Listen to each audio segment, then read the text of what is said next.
Datang cahaya merah sama cahaya hitam pekat. Datangnya tuh mereka seperti berseberangan, tapi tidak bertabrakan sebegini. Cus, Mas Marcel itu apa?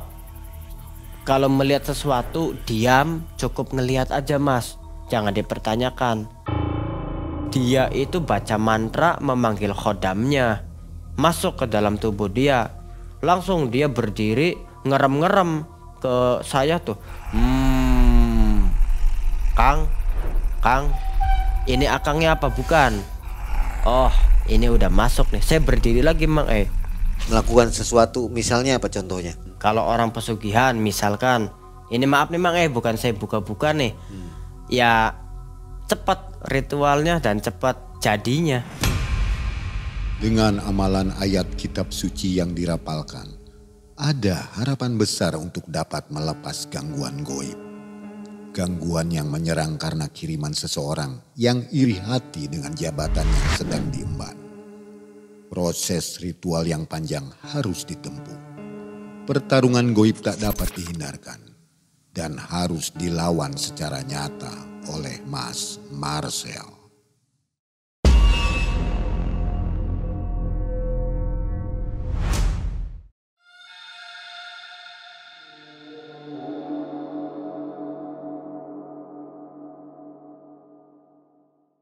Mas Irfan ini mang sebagai manajer di kafe itu berterus terang ke saya tuh.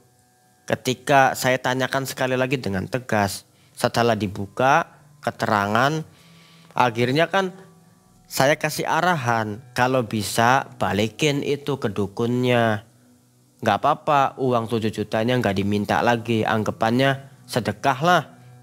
Ya sebenarnya bisa mas, tapi yang bikin saya nggak berani, udah pasti dukunnya marah. Yang kedua, makhluknya ini susah. Karena apa? Udah ditebus. Masa barang beli ibarat roti yang udah dibuka digigit kemudian dibalikin. Pasti kan tukang warungnya nggak mau. Iya juga sih. Tapi ada cara lah kayaknya. Gimana lah ngomong nih kita. Nah setelah itu tanpa sepengetahuan saya nih mang ini salahnya mereka. Nggak konfirmasi ke saya dulu. Mereka ke dukun mau ngembaliin guci itu. Datanglah mereka ke tempat dukunnya. Itu mang dukunnya ngamuk-ngamuk, marah-marah. Karena memang tipe karakternya dukun yang arogan juga. Karena usianya terbilang masih muda lah. Dikatakan masih emas-emas. Bukan bapak-bapak atau mbah-mbah, bukan. Setelah itu nelpon. Parahnya lagi nih, udah tahu masih di rumah dukunnya. Setelah mereka habis dimarahin di depan rumah dukunnya, telepon saya. Mas, tadi dukunnya marah-marah. Saya mau ngembaliin kendi itu. Padahal saya udah bilang, Mbah nggak apa-apa 7 juta nggak usah dipulangin. Tapi tolong sih mau dinetralin aja nggak jadi. Dukun itu bilang kurang ajar sih ya. Dengerin, ini bukan masalah uang. Bisa balik apa enggak. Kalau masalah uang bisa saya kembaliin uangnya. Tapi yang jadi masalah itu butuh ijonya. Sama si kelelawar hitam udah nggak mau balik, udah terlanjur. Ritualnya masih ada 4 tahap lagi. Tanggung, kok udah berhenti di tengah jalan. Emosinya dia tuh lebih parah tingkatannya daripada emosinya manusia. Oh begitu ya mbah. Gitu Mas Marcel percakapannya. Oh begitu. Ya udah sekarang gini. Saya tanya, Mas, gucinya udah dipulangin belum? Si kendi itu. Belum. Ya udah kalau ada di tangannya emas nanti bawa ke rumah saya. Ya oke. Oke siap Mas Marcel. Janjian lah akhirnya Mang Mas Irfan dengan istrinya janjian mau ke rumah saya itu jam 8 malam. Nah saya punya cara nih untuk, mohon maaf Mang yang setahu saya kalau orang ngejalanin ritual buat penglaris kemudian udah sadar ritualnya itu setengah-setengah. Bisa untuk enggak gepok badan jadi bumerang adalah ritual itu ditebus dengan ritual lagi. Nah, saya jelasin hal itu ke Mas Irfan dan istrinya. Ritual ditebus dengan ritual lagi. Maksudnya Mas Marcel, itu mah urusan saya. Pokoknya bawa aja kendi itu ke rumah saya ya nanti malam. Itu waktu ngomong di telepon. Ya udah siap, jam berapa nih enaknya Mas Marcel? Jam 8 aja. Tapi saya minta sengaja sholatnya berjamaah di rumah saya sholat isyanya. Oke siap Mas Marcel, kalau istri saya perlu nggak ikut sholat? Kalau bisa mah perlu. Kebetulan istri saya lagi nggak halangan. Oke, tutuplah telepon. Jam 8 malam tuh datang ke rumah saya.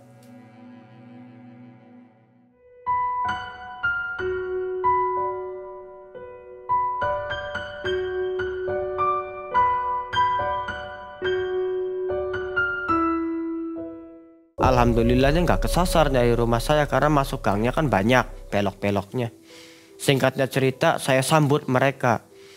Saya suruh Mas Irfan dan istrinya wudhu di luar. Jadi air wudhunya ngalirnya langsung ke jalan. Setelah itu saya ajak masuk ke dalam rumah saya. Kebetulan saya tuh punya tetangga yang akrab dengan saya, namanya Mas Judin. Kondisinya depan rumah saya itu kebun, banyak pohon pisang, ada pohon singkong juga. Tanahnya itu masih tanah asli, belum urugan. Di tanah itu saya gelar daun pisang. Saya bilang ke Mas Judin, Ang, saya manggilnya kan Ang tuh. Punten Ang, saya minta daun pisangnya ya 3 lembar. Oh iya Ang Acel, ambil aja nggak apa-apa. Rokok nih Ang Acel. Udah, rokoknya buat nanti malam aja. Mau ada apa Ang Acel? Ini saya mau biasa. Oh pasien tah? Iyalah. Udah lanjut. Ang, punten kalau saya numpang tempat di tanah ini boleh nggak? Oh ya nggak apa-apa, sok saya ngizinin. Mas Udin ini orangnya welcome Mang terbuka, sama saya kan udah CS tuh. Nah itu jam 10 malam Mang mulailah ritual itu. Mas Irfan dan istrinya saya suruh duduk di depan saya sebelahan. Kalau Mas Irfan sebelah kanan, istrinya sebelah kiri. Nanti saya di belakangnya. Setelah itu mereka saya suruh, saya bimbing ikutin apa yang saya ucapin. Pertama syariat Islamnya dulu nih Mang Syahadat 3 kali sebagai pembukaan. Yang kedua pertengahannya istighfar sebanyak-banyaknya.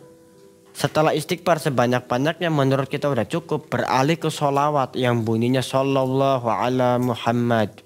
Setelah itu sebanyak-banyaknya tutup dengan kalimat La haula wala quwata illa billahil aliyul azim 7 kali. Setelah itu selesai, singkatnya cerita nih Mang itu tuh udah 3 jam. Kita mulai jam 10, 11, 12, 1. Berarti jam 1. Itu tiba-tiba datang cahaya merah sama cahaya hitam pekat. Datangnya tuh mereka seperti berseberangan, tapi tidak bertabrakan sebegini. Cus, Mas Marcel itu apa? Kalau melihat sesuatu diam, cukup ngelihat aja Mas. Jangan dipertanyakan. Udah, sekarang kita tukeran posisi. Iya Mas Marcel mau ngelakuin apa? Aduh susah ya. Kalau dibilangin suruh jangan banyak tanya Mas tuh. Akhirnya saya sempat maaf Mang sedikit jengkel saya tuh. Karena kalau dipertanyakan terus semakin bahaya serangannya. Itu maksud saya. Jadi saya tuh negur ke Mas Irfan ya, Mas. Aduh kalau kayak gini saya nggak mau nolong nih kalau masih banyak tanya. Ya udah Mas, oke. Setelah itu diam, saya berdiri dari duduk saya. Saya mengadakan suatu gerakan menatap ke atas langit, tarik napas, tahan napas. Dengan cara saya tangannya ini seperti orang sungkem. Setelah itu ada 5 menit saya begini tahan napas. Saya buka mata lihat ke atas langit, saya begini tiba-tiba saya ngelihat ada cahaya biru seperti bintang jatuh tapi bentuknya cerat, ngebentur cahaya yang 2 itu. Hitam seperti asap hitam sama merah seperti merah orang lagi ngerokok tuh diisep, nyalanya seperti itu. Kebentur, tabrakan, dor, kencang sekali. Mas Irfan sama istrinya seketika refleksnya seperti ini. Oi, saya kasih kode begini. Tenang. Oh iya Mas Marcel. Kalau ngerasa tegang, Mas sama Mbak pegang pundak saya supaya nggak gemeteran. Jadi di depan rumah saya ini kebun tanah asli, banyak pohon pisang sama pohon singkong. Jadi kalau dari jalan itu nggak kelihatan kalau ada orang lewat bahwa kita lagi meditasi. Sebab apa? Ya pohon pisang tuh nutupin jalan. Kalau orang lewat itu nggak kelihatan seperti pagar. Belum ada pohon singkong juga.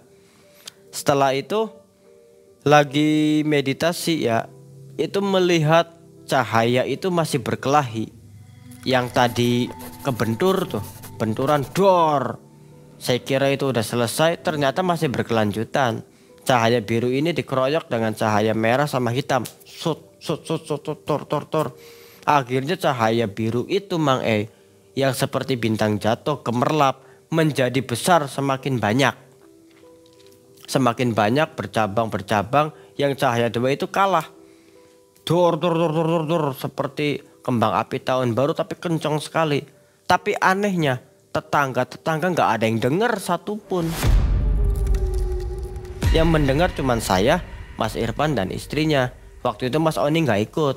Ini tanpa sepengetahuannya Mas Oni. Gitu. Padahal dari Mas Oni awal kenal sama Mas Irfan. Rupanya Mas Irfan ini minta nomor HP saya ke Mas Oni. Tapi ketika mau ada kepentingan nggak ngomong Mas Oni lagi. Biar nggak repot maksudnya. Udah setelah itu selesai, nggak ada lagi pertarungan kedua cahaya itu yang berbeda. Nggak kerasa tuh masjid udah mengeluarkan suara tahrim. Assalatu wassalamu alaik. Alhamdulillah udah mau subuh. Ini kalau udah ada suara tahrim, meskipun belum adzan, tetap aja Mas sama Mbak jangan pulang dulu. Karena kalau mau pulang nih minimal habis adzan subuh selesai. Kalau mau sabar jam 6 pagi pulangnya. Ya udah Mas, jam 6 pagi aja pulangnya biar lebih yakin lagi amannya. Ya udah kalau begitu, mangga. Mas Marcel nggak apa-apa, kita di sini. Ya kalau ngantuk nanti ke kamar saya. Saya punya kamar satu lagi kosong. Ya kebetulan sih pasien pijat tempatnya tuh, maksudnya khusus pasien pijatnya di situ kamar itu. Oh gitu Mas, nggak apa-apa nih, nggak apa-apa. Kan dalam keadaan darurat. Udah setelah itu selesai, setelah mereka pulang itu ada kabar kalau anaknya kesurupan, yang laki-laki, anaknya Mas Irfan. Dia kesurupan, ngerong-ngerong, ngamuk itu. Sampai 4 orang gak bisa nahan, kewalahan. Kok gak masuk akal?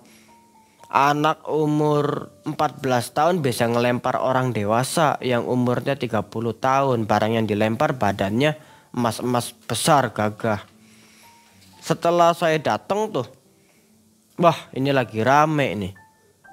Ya alhamdulillah Mang gampang gitu aja. Saya cuma ngeliat matanya dengan sambil mengeluarkan nafas.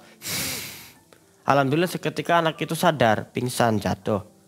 Nah rupanya bersamaan kejadian itu si dukun tuh nyuruh anak buahnya. Ya selain dukun juga dia ada perguruan lah gitu. Nggak terima kan kalau ada orang ikut campur. Nyuruh 2 orang itu ngelilingin rumah pasiennya.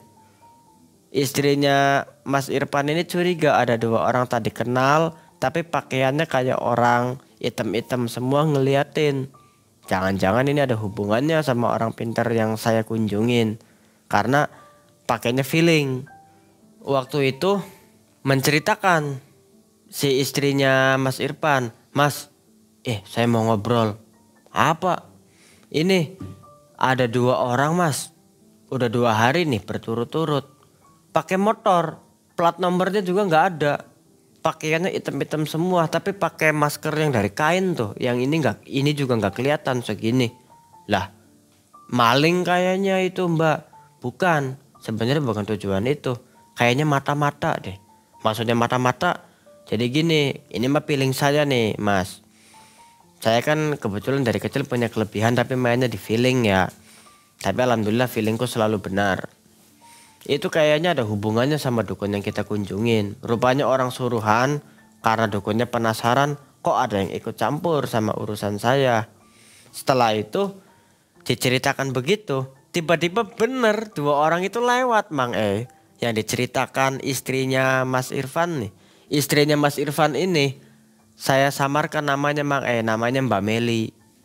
Nah itu datang 2 orang itu naik motor tuh. Saya pancing kan, saya ke depan sambil ngerokok tuh. Itu anehnya ngelihat saya, mereka puter balik Mang seperti orang ketakutan. Tapi salahnya saya di situ manggil, "Mas, cari alamat mana, Mas? Mas, kok balik lagi? Nyari alamat mana ya?" Nah itu akhirnya nggak berhenti, semakin ngebut. Nah rupanya ya langsung laporan ke dukun itu. Besoknya setelah kejadian ngeliat 2 orang itu kabur, saya tuh kesana lagi ke wisata kolam renang itu. Iya yang di datang, ada 2 orang. Datang juga orang gak dikenal, saya kira itu pengunjung. Tiba-tiba waktu di kolam renang lagi santai, dari bawah tuh kan suaranya menggema tuh Mang. Kalau orang ngomong kan kayak pakai mic. "Saha sia nu ikut campur urusan guru aing. Kadio keluar lawan aing sia." Wah, suara siapa itu, Bos? Nggak tahu, saya juga. Coba turun ke bawah, Mas, liatin. Ya udah, saya liatin ke bawah ya. Begitu ini kan dari fisik, dari gestur, dari badannya itu 2 orang yang diceritakan Mbak Meli. Dan kebetulan saat Mbak Meli menceritakan, orang itu lewat. Saya samperin tuh Mang. "Punten Kang, ini ada apa ya? Mana di sini orang yang katanya bisa spiritual? Maaf, sebenarnya ada apa? Alangkah lebih baiknya kita bicaranya baik-baik lah. Tuh ayah, oh baik-baik carana. Aman koski yang tuh kurang ajar. Gara-gara kejadian eta guru aing teh sampai ngejedak. Ketepar eta muntah darah nyaho. Sia jalan mana ini? Rupanya kamu orangnya. Sabar, tenang, bisa diam nggak? Kata saya tuh. Kamu siapa sih? Sebenarnya akhirnya terjadilah debat adu mulut. Mereka masih pemuda, usia 21. 21 yang satunya 19 tahun. Nah itu tapi bongsor. Tampangnya seperti orang udah dewasa 25 ke atas. Saya pikir mereka lebih tua dari saya. Ternyata mereka lebih muda dari saya gitu. Saya adakan musyawarah. Saya obrolin dulu mereka baik-baik. Gini ya Kang, jujur aja nih, kalau Akang bilang mana orang spiritualnya, siapa dia? Sejujurnya ini saya, kenalin. Saya Marcel dari Cirebon. Saya ceritain tuh Mang dari awal sampai akhir. Ya mungkin panjang lah kalau diceritain kan. Saya kasih penjelasan. Kalau yang satu orangnya bijaksana masih nerima. Tapi yang orang satu ini yang dari awal datang, "Woi sahasia gini segala macem." Itu masih ngotot aja Mang. Rupanya dia itu baca mantra memanggil khodamnya. Masuk ke dalam tubuh dia. Langsung dia berdiri ngerem-ngerem ke saya tuh. Kang, ini akangnya apa bukan? Oh ini udah masuk nih. Saya berdiri lagi Mang. Dengan cara berdirinya 1 kaki. Langsung saya adepin. Saya tarik napas, tahan, saya tatap matanya.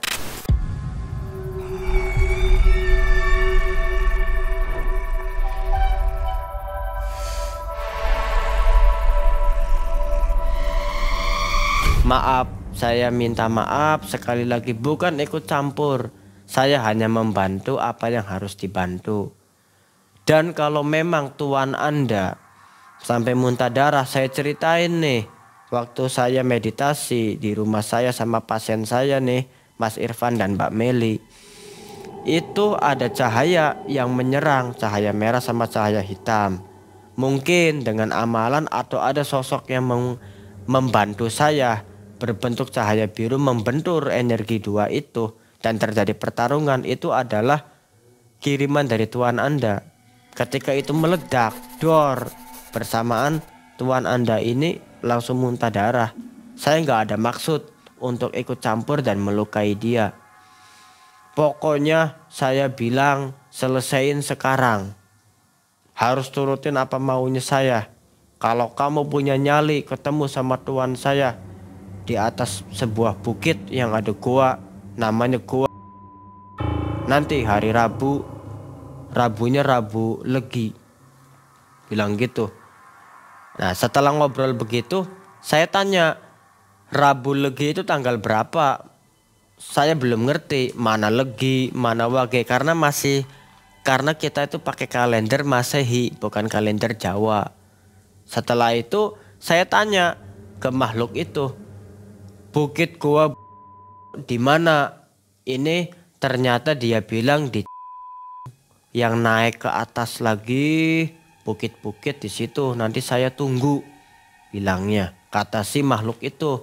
Di situ saya tunggu, ada tuan saya. Penasaran, harus diselesaikan. Oh, berarti maunya ketemu langsung, kita musyawarah nih. Ya udah, kalau begitu saya akan datang Rabu Legi nanti. Hilang plus. Nah, itu langsung begini mau jatuh ke tanah itu orang, Mang langsung ditahan sama teman. Udah. Minum dulu, Kang. Tenangin. Wah, ini benar kemasukan, bukan ngeprank atau pura-pura supaya kita takut, bukan. Terus Mas Marcel takut enggak? Ya kalau dibilang takut ya manusiawi lah, saya takut. Tapi kan tetap saya hadapi dengan tenang. Kalau kita makin takut malah lebih bahaya. Dan setelah itu mereka tuh akhirnya pergi, Mang pamit. Setelah mereka pergi, keadaan udah sepi, ngobrol. Mas, berani nggak kalau ke sana? Rabu Leginya kapan? Ntar saya cari. Ternyata ketemu. Ada di kalender tahun 2022. Jatuhnya nih Mang di tanggal 9 Februari tahun 2022. Nah, berarti kan masih ada waktu lama, nunggu 4 bulan lagi. Oktober, November, Desember, Januari, Februari. Selepas dari obrolan itu, ya saya itu seperti biasa sehari-harinya layanin panggilan pijat, urut, refleksi. Tapi sehari-hari saya rutin seringkali datang ke kafe itu sama tempat wisata itu. Nggak ada apa-apa, baik-baik aja. Alhamdulillah.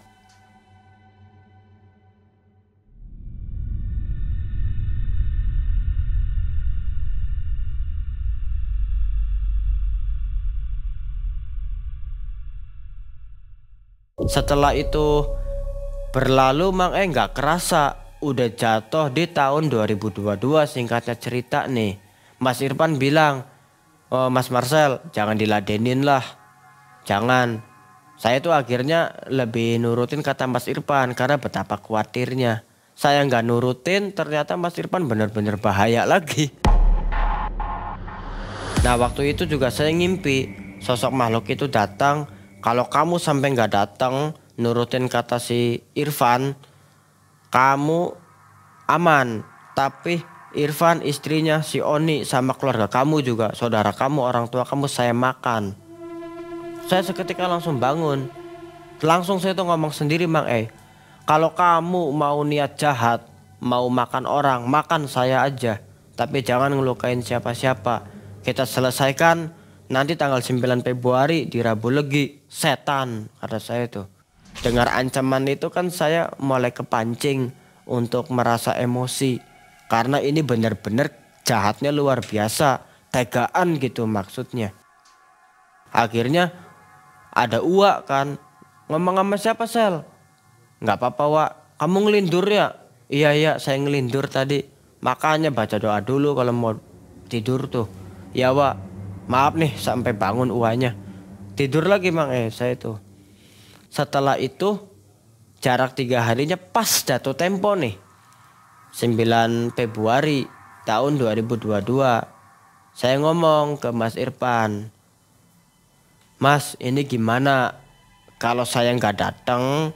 Dalam mimpi itu makhluk itu bilang, kalau saya nggak datang saya aman, tapi Mas Irfan, anak, istri, belum keluarga saya sasaran juga. Saya niat nolong orang tapi saya bahayain keluarga saya sendiri nih. Saya nggak nyangka Mas bakal kayak gini. Ya udah kalau gitu gimana Mas Marcel aja yang terbaik. Kalau yang terbaik sih samperin orangnya biar nggak penasaran. Ya udah Mas, berani tah. Insya Allah saya minta doanya aja ya supaya diberi keselamatan dan kelancaran. Saya datang ke sana diantar oleh Mas Irfan. Cuman Mang Mas Irfan ini nggak berani ikut sama saya tuh. Dia bilang, Mas, aduh, mukanya takut sekali Mang Mas, saya nunggu di parkiran motor aja di sini biar enak sambil ngerokok. Ya udah, saya tahu Mas takut kan. Kalau kayak gitu, udah Mas standby aja di parkiran motor sambil jagain motor. Emang iya sih Mang logika takut motor ada yang nyuri. Mas, tolong kabarin ke Mas Oni sama orang-orang yang saya kenal di kafe itu. Coba suruh mereka ke sini. Buat apa Mas? Buat jaga-jaga aja. Barangkali terjadi apa-apa. Di situ ada tangga terbentuk dari batu-batu yang bentuknya nggak karuan tuh. Pecahan batu apa ini koral kayak batu sungai dibikin tangga. Saya naik ke atas itu tuh. Terus udah naik ke atas ada tangga lagi sampai 7 kali. Ya mirip-mirip kayak mau ke makam Sunan Gunung Jati begitu. Waduh, tinggi sekali ya. Ketika saya capek ngos-ngosan tuh Mak tapi saya ingat, wah jangan Bapak ada di Maluku, kalau ngos-ngosan mulutnya rapet, mainin seperti ini. Ya saya tuh fokusnya mau mengendalikan ngos-ngosan itu dengan olah napas itu Mang Ternyata tanpa saya sadarin ada energi bioelektromagnetik yang memancar menembak makhluk itu yang sudah menunggu saya.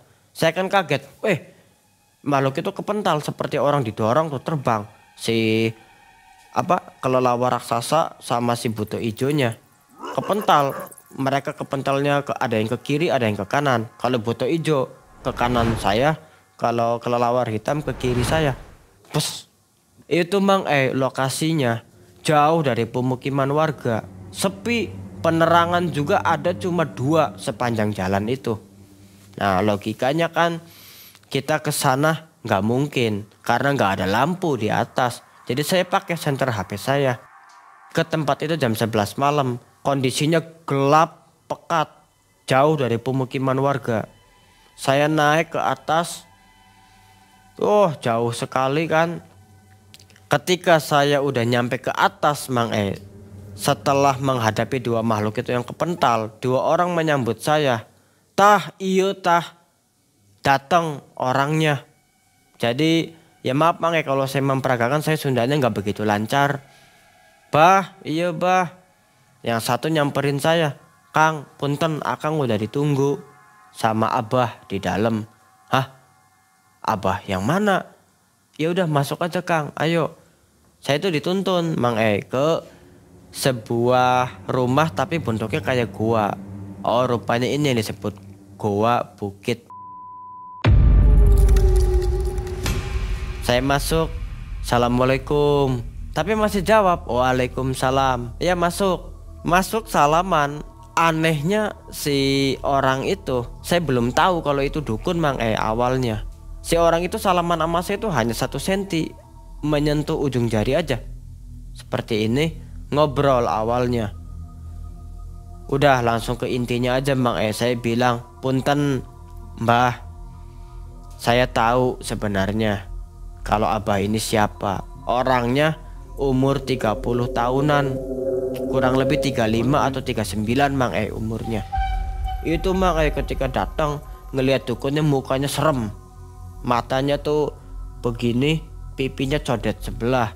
Saya mengutarakan dan mengadakan klarifikasi secara baik-baik. Bah, mohon maaf bukan saya ikut campur merusak urusan Abah. Walaupun itu masih muda tetap saya panggilnya Abah Mang Itu bah, pasien saya minta tolong ke saya, katanya ketakutan sama Abahnya, takut marah. Abah sebenarnya walaupun marah nerima kalau kendi itu dipulangin. Tapi kata Abah kan bilang ke mereka kalau merekanya kekeh buat pulangin itu kendi, makhluknya terus mengganggu yang harusnya jadi backup dan juga pengelaris malah jadi bumerang menyerang mereka.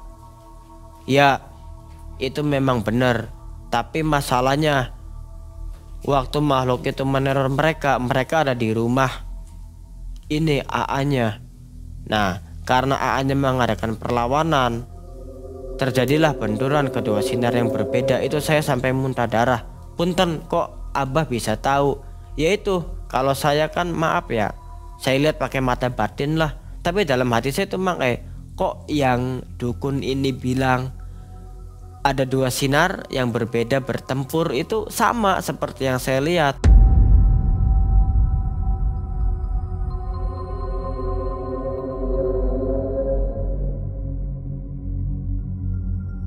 Ketika ngobrol klarifikasi, langsung si dukun itu kesurupan. Rupanya makhluk itu masuk tanpa permisi ya. Saya nggak ngerti tuh Mang. Pokoknya dukun itu kemasukan, tiba-tiba ngereng. Dalam hati saya, aduh, saya dijebak nih. Tapi mau nggak mau diladenin. Salah nggak diladenin juga bahaya. Langsung Mang saya itu digini, tanpa segan-segan. Wah, saya menghindar. Set. Nah, kemudian saya dicakar lagi leher, saya menghindar lagi. Dua-duanya tangannya seperti ini, seperti macan. Saya tangkap kan kedua tangannya. Saya tahan sekuat tenaga. Ternyata tenaganya itu kuat sekali.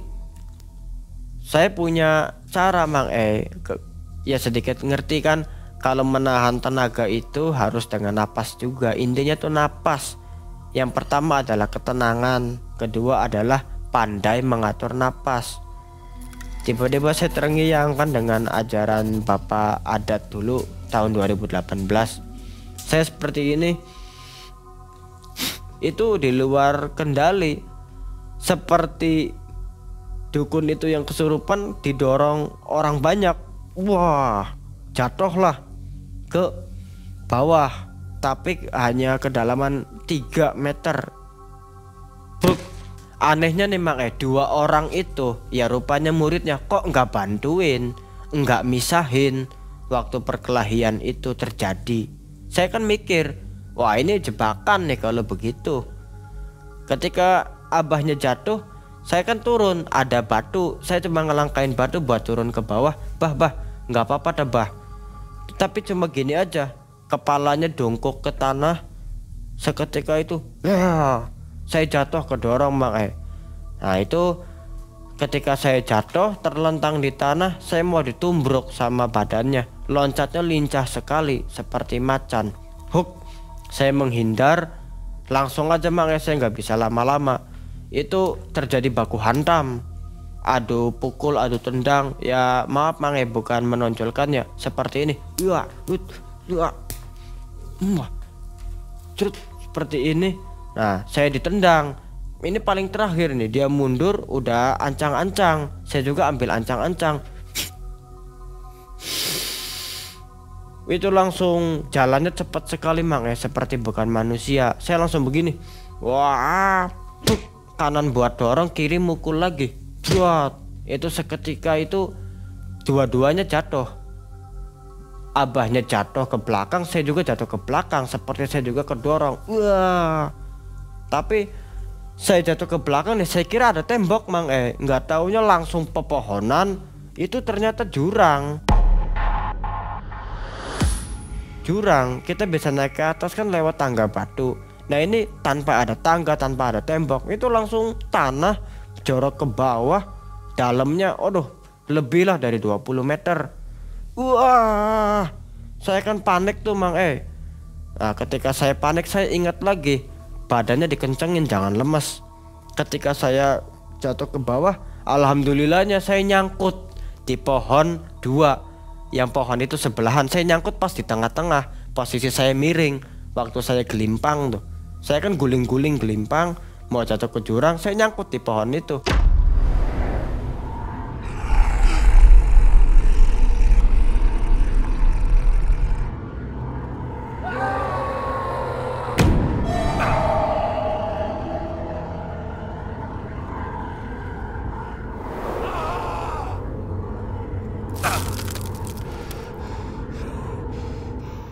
Setelah saya itu berusaha naik ke atas, saya lebih milih kabur, tinggalin aja cari aman. Saya mau nyamperin Mas Irfan yang udah nunggu saya di parkiran motor tadi.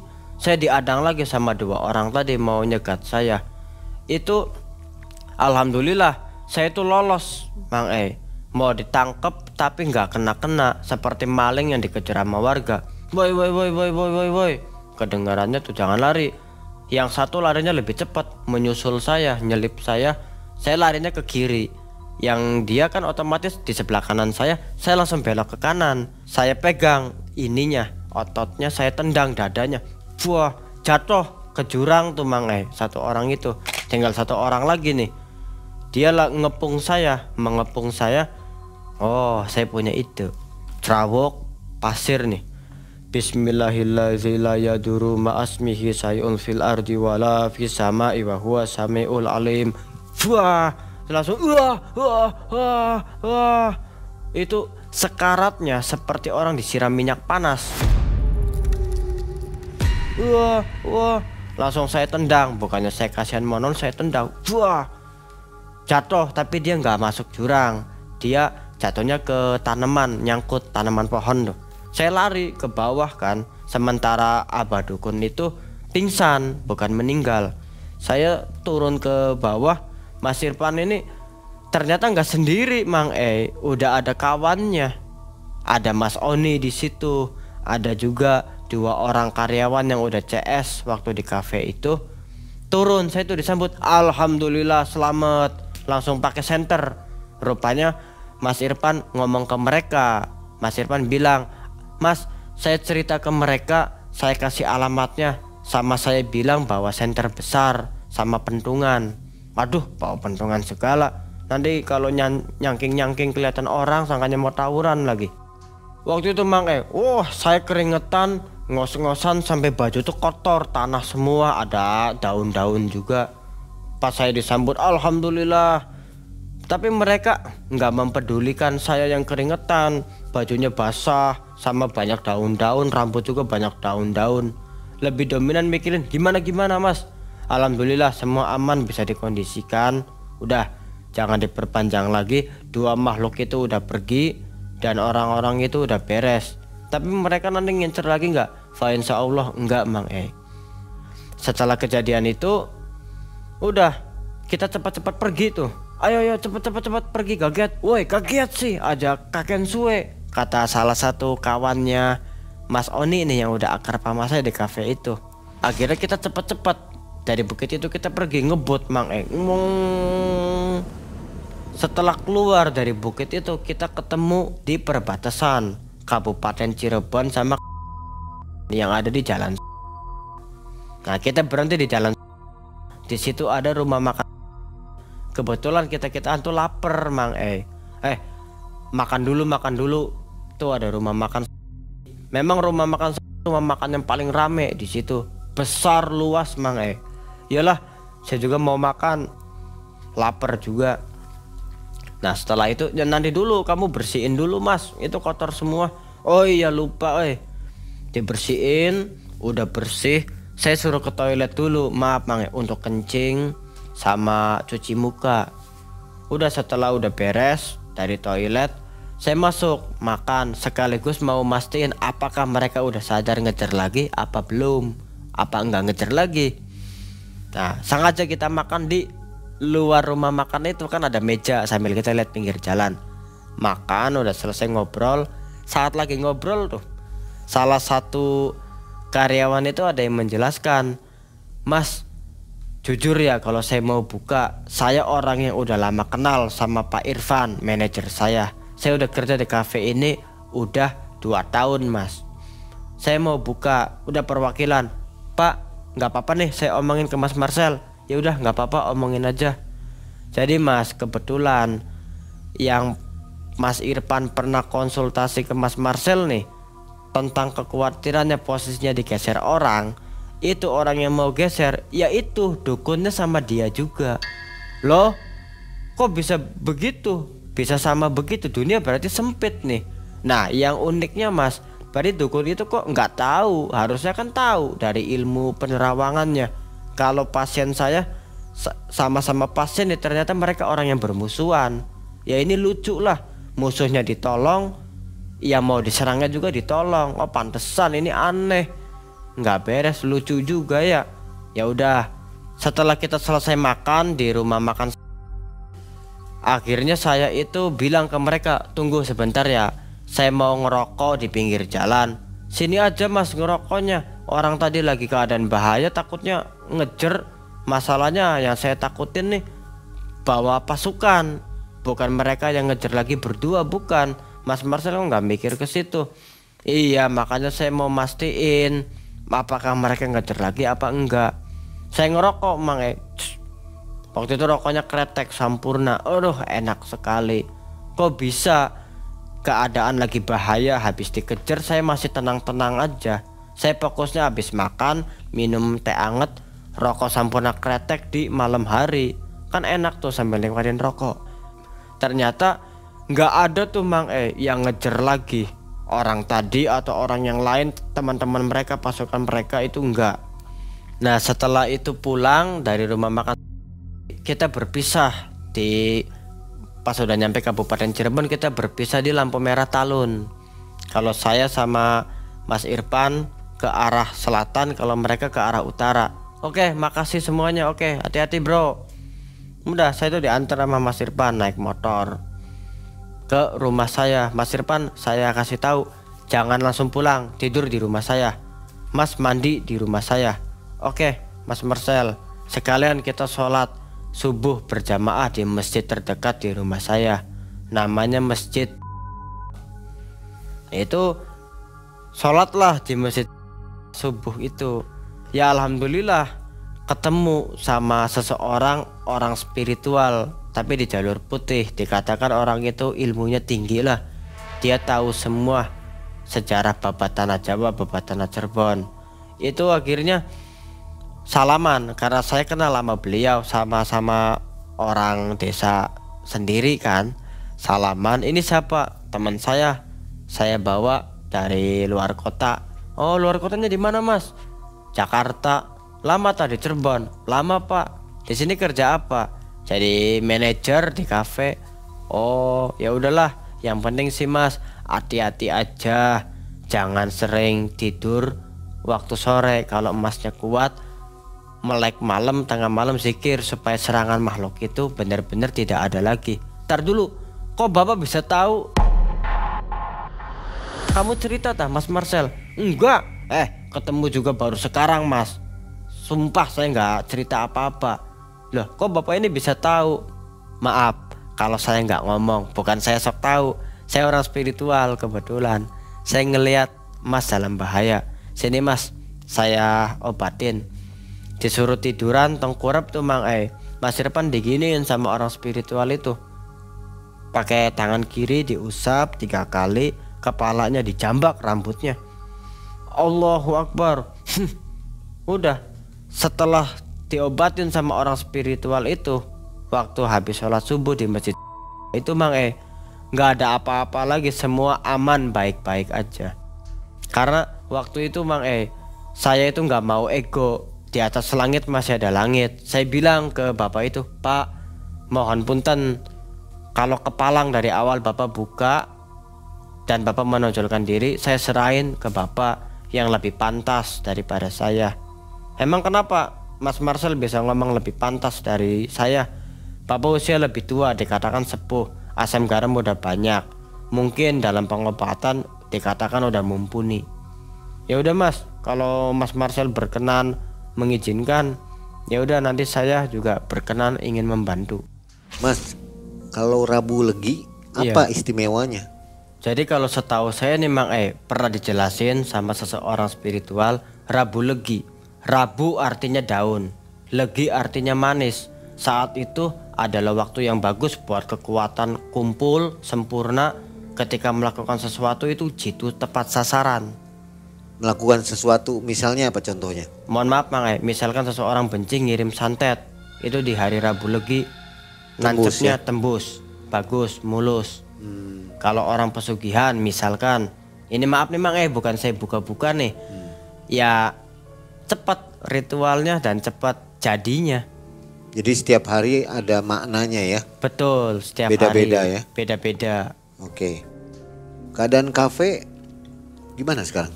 Kalau sekarang keadaan kafe masih seperti biasa Mang Normal? Normal, ramai pengunjung. Mas Irfannya sekarang gimana kondisinya? Kalau Mas Irfan sekarang alhamdulillah masih hidup, sehat walafiat Mang sama keluarganya pun baik-baik aja. Cuma rumahnya udah pindah. Pindah rumah? Pindah rumah. Masih di kota itu? Masih di kota Mang Tadinya di sebuah kampung yang ada di Cirebon Selatan. Karena masalah teror gaib itu, makhluk buto ijo sama kelelawar hitam, maka mereka pindah ke bagian kota Cirebon. Syukurlah jadi semuanya kembali normal ya. Alhamdulillah Mang kembali normal lagi. Nggak ada korban ya. Nggak ada korban. Untung cepat terselamatkan begitu ya. Alhamdulillah Mang untungnya cepat selamat. Nah Sobat Malam Mencekam, demikian akhir kisah dari Mas Marcel. Mas Marcel nih kayaknya masih banyak kisah lain ya. Iya Mang alhamdulillah. Pengalaman-pengalaman ya. Itu asli dari pengalaman hidup saya pribadi, masih banyak Mang Nanti kita tunggu komentar netizen ya. Iya Mang dari penggemar atau penonton Malam Mencekam. Dengan Kita tunggu senang komentarnya. Apabila banyak yang menginginkan Mas Marcel muncul kembali ya, silakan komentar di bawah, kita tunggu. Iya, terima kasih. Baik Sobat Malam Mencekam, terima kasih sudah bersama Malam Mencekam sampai ujung cerita Mas Marcel nih. Kita akan jumpa lagi di video selanjutnya. Akhir kata, saya ucapkan Assalamualaikum warahmatullahi wabarakatuh. Waalaikumsalam warahmatullahi